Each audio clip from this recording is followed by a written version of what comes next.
დღეს მოგიყვებით კიდევ ერთ ისტორიას იმის შესახებ, თუ როგორ შეიძლება შეცვალოს ინტერნეტზე ხელმისაწვდომობამ და ციფრული უნარების განვითარებამ ადამიანების ცხოვრება უკეთესობისკენ. ოზურგეთის მუნიციპალიტეტის სოფელ ლიხაურში სალუქვაძეების ოჯახს ვესტუმრეთ, რომლის წევრებიც კომკომის ციფრული მხარდაჭერის პროგრამის ფარგლებში ინტერნეტის მიზნობრივად გამოყენებაში გადამზადდნენ. მიღებული ცოდნა კი თავიანთი საოჯახო ბიზნესის განვითარებას და მეტი ტურისტის მოზიდვას მოახმარეს. ტრენინგს დავისწარი, მაგის მე უფრო მეტი რამ გავიგე ინტერნეტზე, როგორ შეიძლება გამოყენება, აი მაგალითად Google Maps-ში როგორ შეიძლება დავამატოთ ლოკაციები, რაც ჩვენ საოჯახო რესტორანს, ასე რომ ვთქვათ, მართლა ძალიან დავამატეთ დოლაბის ლოკაცია და ამით უფრო მეტმა ტურისტმა მოაგნო ჩვენთან.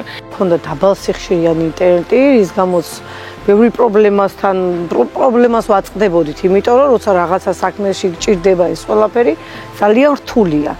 როცა გამოვიდა სახელმწიფოს ინტერნეტიზაციის პროგრამა და ეს ბოჭკოვანი ინტერნეტი ძალიან სწრაფია და ჩვენთვის ძალიან მნიშვნელოვანია, იმიტომ რომ როცა ჩვენი მომხმარებლები მოდიან, რა თქმა უნდა 21 საუკუნეში ინტერნეტის გარეშე ალბათ ცხოვრება აღარ შეიძლება.